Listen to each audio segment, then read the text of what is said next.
अब हम देखेंगे effect of dielectric on capacity of a capacitor.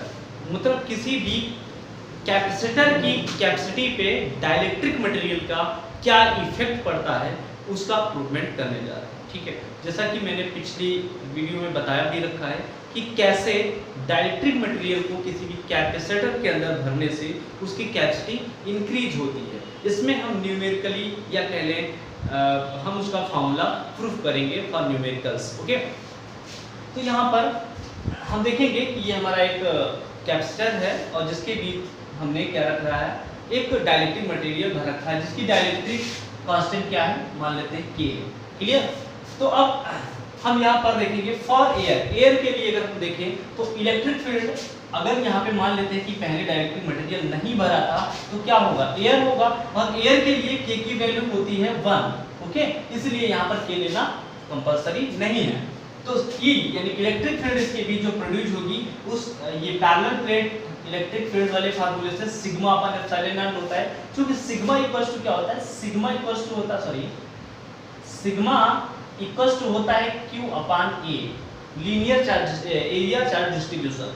ठीक है, तो यहाँ पर सिग्मा की जगह Q अपान A डाल देंगे तो यहाँ पे देखो Q अपान A, ये सिग्मा हो गया और अपान में एप्सिलॉन नॉट। एप्सिलॉन नॉट इसकी परमीबिलिटी होती है। क्लियर? तो ये इलेक्ट्रिक फील्ड हो गई जब इनके बीच डाइलेक्ट्रिक कांस्टेंट नहीं रखा था, डाइलेक्ट्रिक मटेरियल नहीं रखा था। तो अब हमें पता है E बराबर होता है V नॉट अपान D। ये फॉर्मूला होता है पोटेंशियल का, पोटेंशियल और इलेक्ट्रिक फील्ड में जो रिलेशन होता है उस रिलेशन से E equals to V naught upon D होता है। अब हम क्या करेंगे, यहाँ से V नॉट की वैल्यू निकालेंगे तो V नॉट इक्वल्स टू क्या आ जाएगा, E not into D, E not into D। अब E नॉट की वैल्यू ये हम यहाँ से उठा करके यहाँ रख देंगे तो हमारा क्या हो जाएगा, Q upon A epsilon not, Q upon A epsilon not into D। ये हमारा क्या गया V नॉट। जैसे ही हमारे पास V नॉट आता है हम एक फार्मूला जानते हैं C equals to Q upon V। This is the capacitor of a capacity. यहाँ पे नॉट इसलिए लगाया जा रहा है, ये दर्शाता है कि इनके बीच क्या है, एयर है। क्लियर?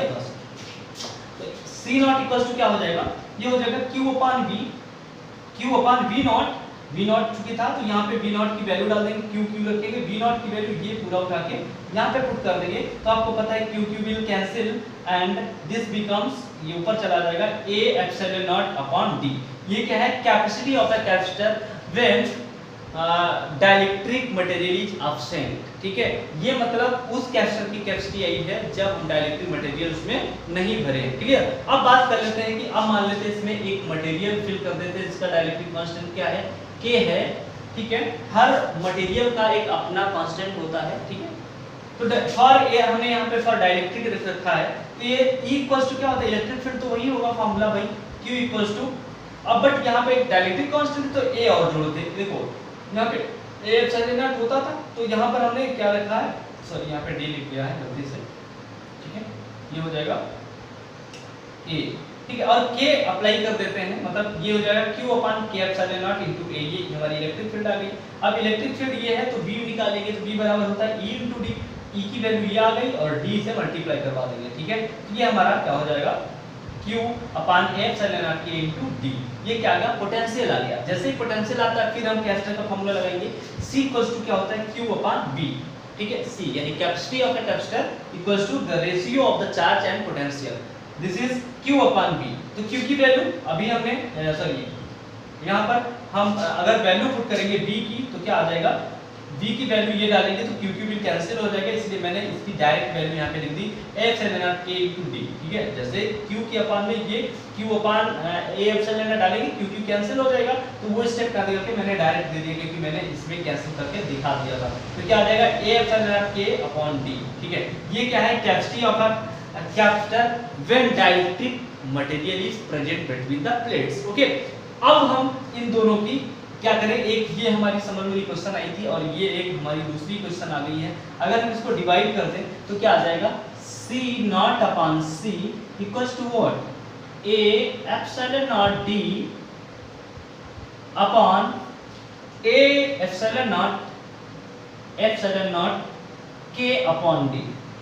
ओके, ये हमने पहली क्वेश्चन को C नॉट अपॉन सी कर दिया और यहाँ पे इसकी वैल्यू इधर RHS को हमने डिवाइड कर रखा है, तो यहाँ पे क्या बन जाएगा, A will cancel, epsilon will cancel and D will cancel, के ऊपर चला जाएगा, यानी ये आ जाएगा C not upon C equals to what, equals to के।